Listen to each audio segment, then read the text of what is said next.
delivering value to key stakeholders, both from a supplier's perspective and a little bit from the retailer's perspective.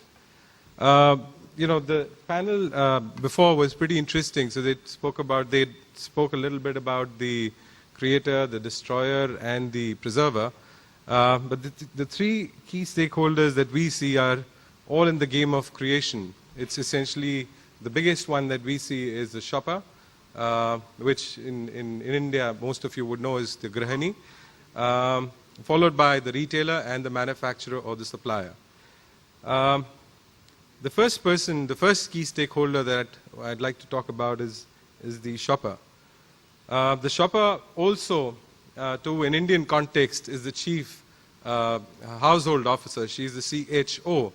She is a teacher, she's a housewife, she's a sister, she's a friend. In fact, she's a superwoman because day in and day out, she's struggling, balancing a lot of things at home. A lot of them also are professionals. She's the CFO because she's consistently seeking to get value in the offering to offer to our household. She's the Chief Procurement Officer because she's got a limited, finite budget. In some cases, the budget's also shrinking. So how does she optimize her spends for the household and for the family? She is a nutritionist and a chef.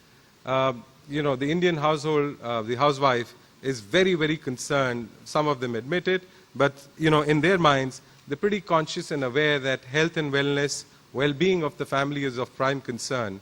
And providing health and beverage. So all this health and nutrition is one of our key objectives as well. So this superwoman, sorry about that.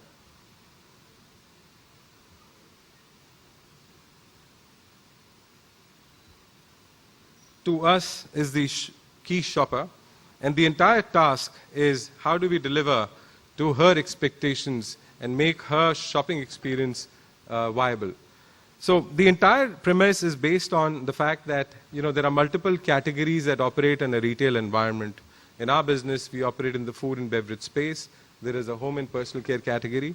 The entire shopping experience to a consumer, to a shopper, actually starts back at home.